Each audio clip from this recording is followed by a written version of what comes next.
Վաղը դեկտեմբերի 23-ին կայանալիք Վանաձորի ավագանու նիստի օրակարգում ներառված է Վանաձորի քաղաքային համայնքի 2016 թվականի տեղական տուրքերի և վճարների դրույքաչափերը սահմանելու մասին որոշումը, որով Վանաձորի քաղաքապետ Սամվել Դարփինյանի նախաձեռնությամբ կրկին քննարկման է դրվելու Վանաձոր քաղաքում վճարովի ավտոկայանատեղիներ սահմանելու հարցը։ Վանաձորի որոշ ավագանիներ դեմ են այս նախաձեռնությանը և այն սոցիալական տեսանկյունից խոցելի են համարում մեծամասամբ անապահով բնակչությամբ քաղաքի համար։ Նախագծով առաջարկվում է 1 ժամվա դիմաց 100 դրամ վարձավճար սահմանել Վանաձորում ավտոկայանատեղիների համար։ Այն դեպքում, երբ ավտոկայանատեղիները մինչ այդ անվճար են եղել։ Ի դեպ, Վանաձորի քաղաքապետարանը նախատեսում է նաև 30%-ով ավելացնել աղբահանության վարձավճարը։ Վանաձոր քաղաքի ավագանու ՀԱԿ անդամ Արամ Խաչատրյանը մեծ հետ զրույցում ասաց, որ դեմ է նախաձեռնությանը և եթե այն այնուամենայնիվ ընդունվի, պայքարելու է չեղարկելու համար։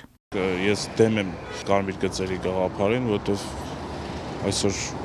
սոցիալ ծանր տնտեսական իրավիճակում դա լավ բանի չի հանգեցնի։ Բեռը շատ ծանր կլինի, որովհետև ծանր պայմաններում շատերը վճարունակ չեն, իսկ ինչ վերաբերում է ինչ օգուտ կբերի համայնքին, այստեղ նախ հարց է առաջանում այդ ավտոկանգառների եկամտային մասը քանի տոկոսն է գնալու մասնավորին, քանի տոկոսը տեղական բյուջե։ Սա հարց է, որ այս պահին ես պատասխանը չունեմ։ Վանաձորից ընտրված падգամավոր Էդմոն Մարուքյանը նույնպես դեմ է նախաձեռնությանը և չի բացառում, որ դատական կարգով կվիճարկի որոշումը, եթե քաղաքապետը հետ չվերցնի նախագիծը։ Կարգի ուսումնասիրությունը ցույց է տալիս, որ այս նույն կարգն է, որը որ Երևանում մենք ունենք, եւ որը որ ես չեմ կարծում, որ արդարացված է Երևանում, եւ չեմ կարծում, որ Վանաձորը պետք է Հայաստանի երկրորդ քաղաքը լինի, որտեղ որ փողոցներում կարմիր գծեր են քաշում, մարդկանց տուգանում են, հա, եւ այլն եւ այլն։ Այսինքն մենք քաղաքում ունենք բազմաթիվ խնդիրներ, օրինակ վերջին ձյունից հետո, ձյուն գալուց հետո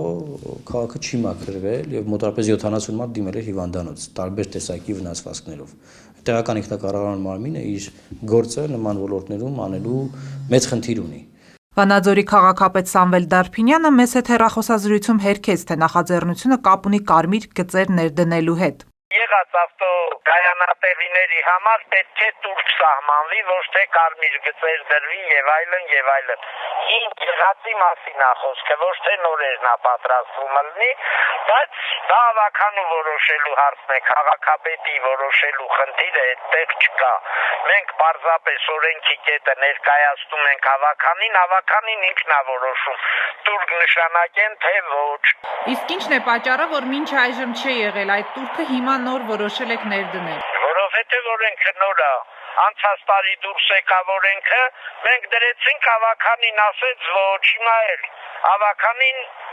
ոնց կքվյարկի այդպես էլ կլինի։ Նախագծի ճակատագիրը պարզ կդառնա ավականու վաղվա նիստում։